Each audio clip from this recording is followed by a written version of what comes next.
La reine des dragons, qui inspirait la peur à tout le monde, fut capturée par la cavalerie ennemie et réduite en esclavage. Pendant que l'armée se reposait, 2 cavaliers ont décidé d'offrir Daenerys comme cadeau à leur chef. Le chef, jaloux de sa beauté, demanda à ses épouses d'accuser Daenerys d'être une sorcière et exigea son exécution immédiate. Mais cela ne fit qu'éveiller sa curiosité. Au moment où ils s'apprêtaient à agir, Daenerys parla en leur langue. Elle déclara qu'elle avait été l'épouse de roi Drogo, et le chef montra aussitôt du respect, car il était interdit de toucher la veuve d'un autre roi. Daenerys proposa alors un marché. Si on la renvoyait dans son pays, elle leur offrirait 1000 chevaux en signe de gratitude. Cependant, le chef de la tribu décida de l'emprisonner avec les autres veuves de leur clan. Elle fut conduite au lieu de rassemblement des veuves, où les anciens devaient décider de son sort. 2 peines furent évoquées: vivre pour toujours avec les autres veuves des anciens rois, ou être exécutée immédiatement. Daenerys demanda alors à prendre l'air. Elle profita de l'occasion pour sortir et changer de vêtements. À ce moment-là, elle rencontra 2 connaissances de son royaume qui l'attendaient dehors. Daenerys leur expliqua qu'il était impossible de fuir l'armée ennemie qui comptait près de 100 000 soldats.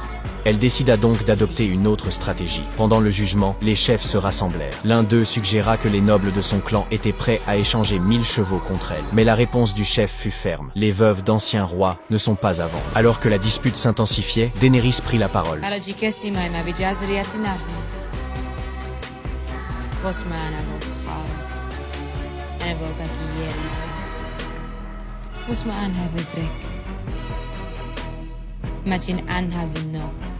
Plus tard dans la nuit, elle renversa accidentellement le dernier feu du foyer. Le bâtiment fut aussitôt envahi par les flammes et tout le monde sombra dans le chaos. Au milieu de l'incendie, ils virent Daenerys sortir calmement par la porte d'entrée.